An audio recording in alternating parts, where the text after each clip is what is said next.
with Prince Harry, there's always another problem around the corner, simply because Meghan and Harry make these grandiose statements about, doing a life of service. Nobody knows what that exactly means apart from servicing themselves to lots of money, scuttling off with it, and then making these donations. And all of these things that they're attached to, I'm sure you've all noticed. It's fascinating stuff when you think, because it's always with somebody else. It doesn't necessarily mean they've donated it. They've paired up with someone. If you scratch the surface with a lot of those things, and I'm not just citing Harry and Meghan, but all celebrities, when they're doing anything for charity, it's normally their best interests at heart first. It's their free publicity, makes them look good, and they hope that the charity in return will get some higher donations because of that association.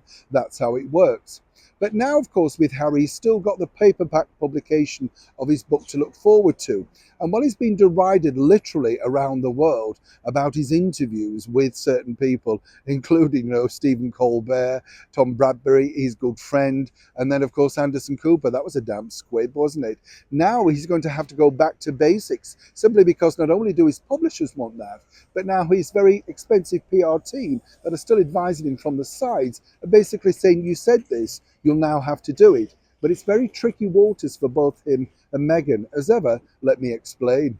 Hi, good morning, nice to see you. By the way, I was just reading this particular story and wanted to warn everybody. It's at this time of year, isn't it, that we start going through wardrobes, clearing things out, and thinking, oh, we don't need this. I'll never get in that again. Don't tell me you don't have those. I look at things and think, oh, gosh, short of a starvation diet for 3 months, I'll never get in that. You bin it, don't you? You take it to the charity shop. Well, one shop over here with the British Heart Foundation literally found in a bag of clothes, probably by mistake, a very expensive Rolex watch. So much so, they were able to sell it for just under £10,000. So do be careful what you're chucking away, If, like me, you've got a couple of watches worth a couple of quid and you chuck them in there, that's not a problem. Can you imagine thinking, now, where did I put that Rolex watch? And then you find out that you've given it away. Nice cause, though, the British Heart Foundation, but nonetheless, you'd be slightly steaming, wouldn't you?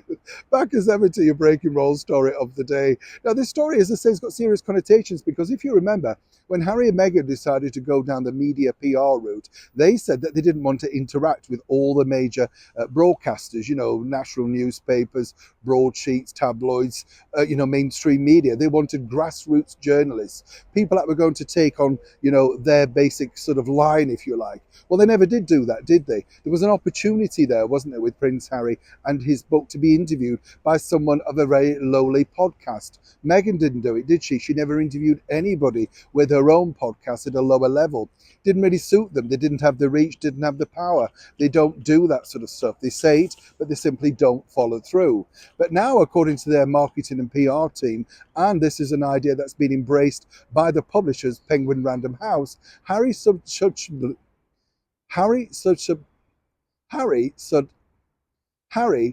subject himself to a sit-down interview with a complete, grassroots novice journalist. Now, you might say, well, what's the problem with that? Well, the bigger problem with that is, of course, the journalist on the one side could be incredibly nervous, sat facing someone who is world famous, let's not forget. The other side of that is they may want to make their mark and ask questions that wouldn't be necessarily agreed or forward thought out.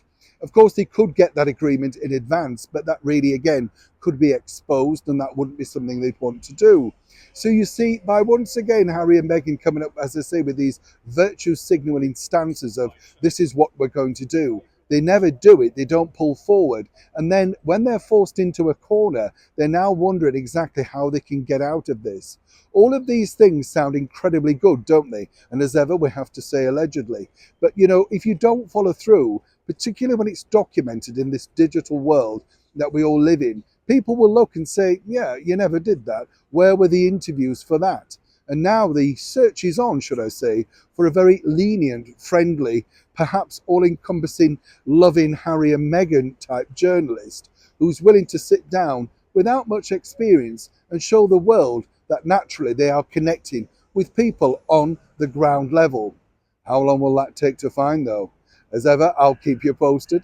Neil Sean in the very heart of London.